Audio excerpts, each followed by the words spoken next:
Alright, Fish Fam, today we're diving literally into the green carpet of your dreams. We're ranking the best foreground plants that make your aquarium look like a mini underwater meadow instead of, a pile of gravel. Some of these plants are easy wins, and others are going to test your patience or your wallet. Let's rank them and see who's really planting roots in S tier. Listen, this plant is like the golden retriever of aquarium carpets. Friendly, forgiving, and always looking good.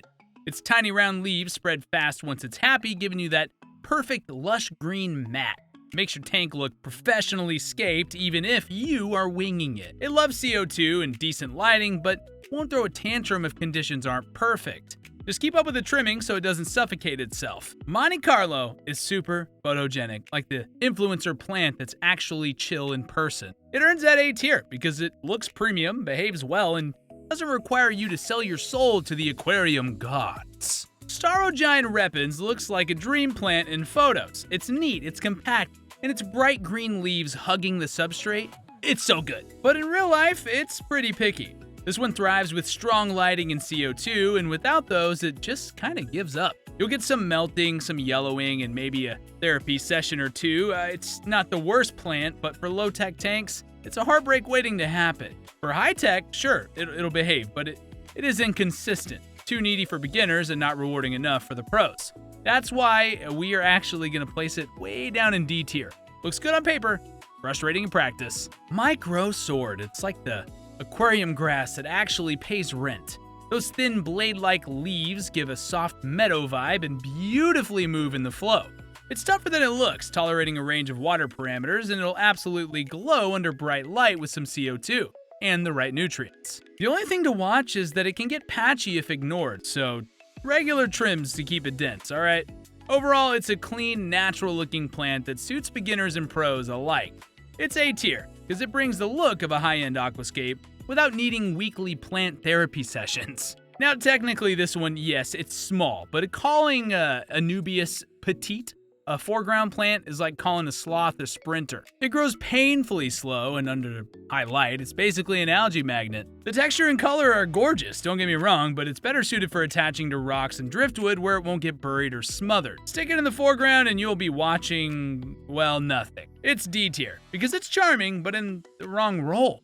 This one's better off as decor on rocks and driftwood, not the main floor. Pygmy Chain Sword is the plant you want to love, but it just keeps ghosting you. It sends out runners fast, oh sure, but then one day, poof, it melts for no reason. Like it gets stage fright after being moved. Give it iron and highlight though, and it will reward you with a full, grassy carpet that feels natural and low-key elegant. It's not hard, it's just inconsistent. And that unpredictability keeps it from climbing higher. C tier. Looks great when it's vibing, but you never know when it'll peace out. Now, the name Dwarf Baby Tears sounds adorable, but the maintenance is anything but. This plant is gorgeous. The tiniest leaves, perfect for a little lush green carpet, but it's basically a diva. It wants highlight, CO2, and stable nutrients. Miss one of those things and it starts melting faster than your willpower on water change day. It also needs frequent trimming or it'll suffocate itself, but the reward is a show-stopping look that's 90% pain and 10% payoff. D tier, because unless you're running a top-tier high-tech setup, it's just gonna break your heart as a plant. Now, Glosso is the classic, I can handle it plant that humbles even experienced aquascapers. It grows fast, maybe a little too fast, and without strong light and CO2, it stretches up instead of carpeting. It's beautiful when it behaves, tight, compact, and vibrant, but it needs constant trimming and it's messy if neglected. Think of it as the gym membership of aquarium plants. It looks great. It requires discipline. So C tier feels right here. It's worth trying, but only if you're ready for the maintenance commitment. Hydrocotyle Tripartita is the energetic extrovert of the plant world. I love it. Those little clover-shaped leaves pop with bright green color, and they fill space fast. Like, blink and it's overtaken half your tank fast. It's versatile and it can be used as a carpet, accent, or a wall climber if you get creative, but that energy is both its gift and its curse. Miss a trimming and it's jungle time, baby. B tier. It's unique, adaptable, and fun, but definitely not a set and forget plant. The smallest crypt, the biggest respect. Crypt Parva is the quiet achiever. Slow, steady, and ridiculously hardy. It doesn't care about light intensity or CO2 drama, just roots in and minds its business. It's perfect for low-tech tanks where everything else melts. Once established, it gives you a subtle, dense carpet that looks effortlessly natural. The patience pays off big time. We're giving this one S tier because it's reliable, low maintenance, and somehow always looks like it belongs. True foreground royalty. But this one? Yeah, no.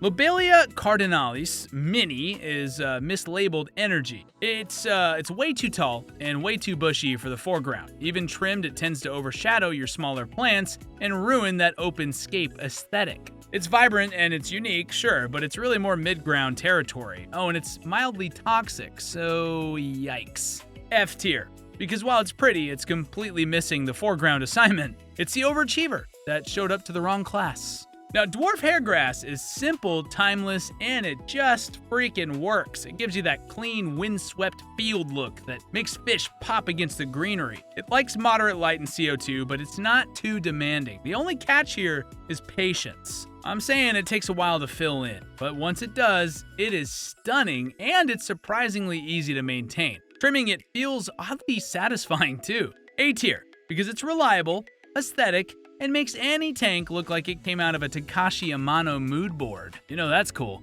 Now, Dwarf Sagittaria is such an underrated hero for beginners. It's forgiving, fast-growing, and it can handle different setups too. You'll get a nice grassy carpet without much fuss, and it might grow a bit taller than true carpet plants, but regular trimming keeps that in line. It spreads fast and it fills space evenly, giving your tank that organized but natural vibe. A tier for being dependable, easygoing, and surprisingly pretty once it takes off. Great starter plant that keeps on earning respect. Now, Buce Green Wavy has that mysterious energy. Dark green leaves, a slow but confident grower, and thrives best when you just let it chill. It's not a carpet plant per se, but it adds incredible texture to the foreground or hardscape. It loves stable CO2 and clean water, but don't expect it to sprint. This one takes its time. B tier, because it's beautiful and adds character, just not the best choice for dense coverage. Now, the Wavy variety looks great on paper. Soft leaves, cool form, rich green, but it just grows too tall and too wide for the foreground. It's more of a mid-ground accent, and while it can be trimmed low, it doesn't really stay that way. So think of it as a plant that refuses to fit the label, a rebel. Still, that attractive and unique look is enough to keep it around.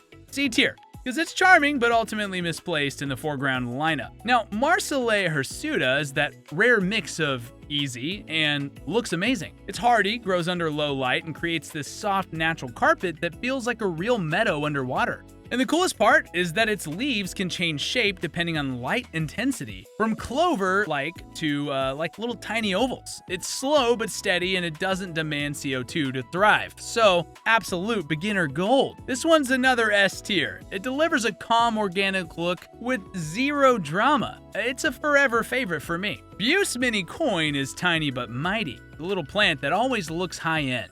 Its deep, shiny leaves add texture and depth, especially when tucked into driftwood or rocks. It's slow-growing but manageable, and while it loves CO2, it won't throw a fit if you don't get it. It's perfect for filling small gaps or detailing your scape.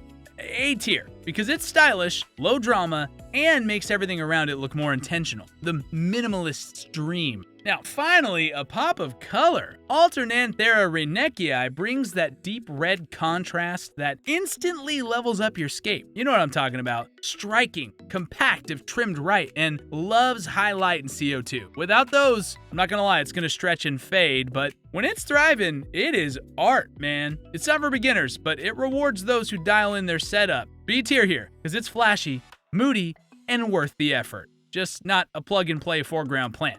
Lock in, bro. Now, you know, we had to mention, Java moss is the classic that never goes out of style. It attaches to literally anything, rocks, wood, substrate, and starts spreading like it owns a place. It's perfect for shrimp tanks, fry hideouts, or just adding that aged jungle vibe. Your Indiana Jones fish. Anyways, CO2, yeah, if you don't have any, no problem. Forget to trim it for 2 weeks? Oh well, it's fine. Basically the chillest plant you can own. A tier, because it's dependable, adaptable, and always makes your tank feel alive and full. And that's the lineup, folks. Drop your takes in the comments. Which one is your go-to carpet? And which one made you question your life choices? Yeah, I'm still doing that. Anyways, if you've learned something or just feel seen by the Staurogyne struggle, hit that like button and subscribe for more plant chaos. Stay rooted, stay hydrated, and I'll catch you next time.